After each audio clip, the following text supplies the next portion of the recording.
Hi there, I'm Shaun Bindley and this is Meet the Ministers. My guest on the program this evening is the Shadow Minister for Education and Aboriginal and Torres Strait Islander Partnerships, the member for Moggill, Bruce Flegg. Bruce, welcome to the program. Thanks, Shaun.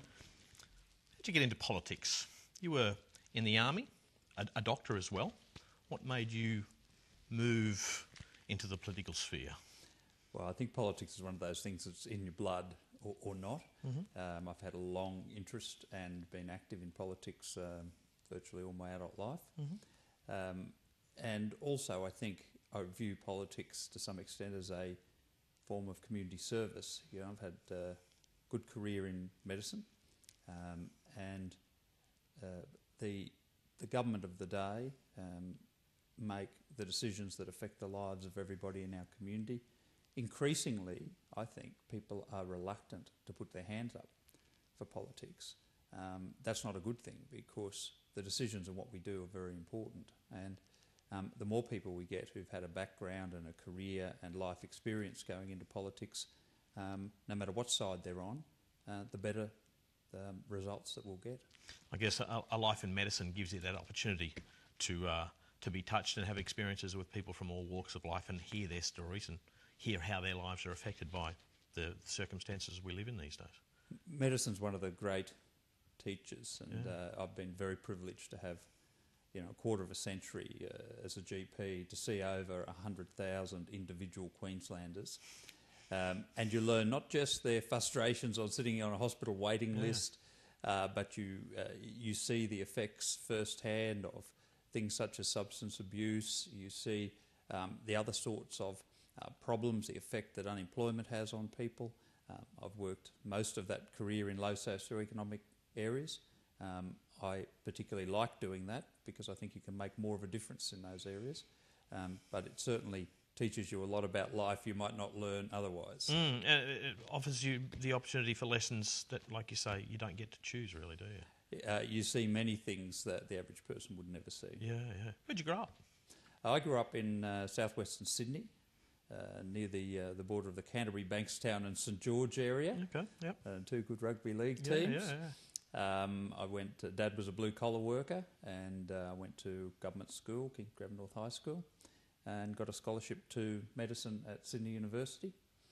I've now been in Queensland for 30 years. You have, going back to when you were a child, how would you have described yourself then? Did you already have an idea of where your life might be heading? I know that it's very young, but do meet driven people who are moved to get involved in public life that already have a plan for their life at an early age? Yes, I don't think there's any surprises in the career choices I've made. Certainly medicine was an interest from a very young age, and I didn't really have to think too long about choosing my university career. And similarly, although Dad was a blue-collar worker, it was a family that talked about politics. Yep. Election night, even as a teenager, I would sit up all night and watch those numbers go up on the screen. I found that fascinating. I joined a political party at a young age, then went on and had my career, as you said, in the army and as a GP. Tell me about studying medicine. Was that a difficult process? You must have done pretty well at school in order to get that scholarship to Sydney Uni. Was it a hard thing to take on board? And because it's such an immense effort to gain a medical degree.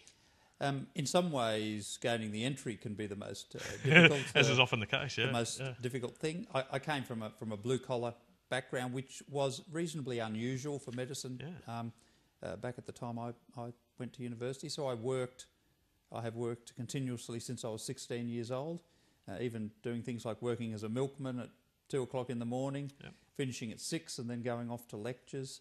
In fact, I worked out that I'd worked in 12 different industries before I saw my first patient after graduation. But I think each of those, I was a barman in an RSL and a furniture removalist and a mathematics coach and all those sort of things. But they all added colour and friends as I went along the way. It's very much part of that whole rounded, grounded educational experience growing up, isn't it? Yeah.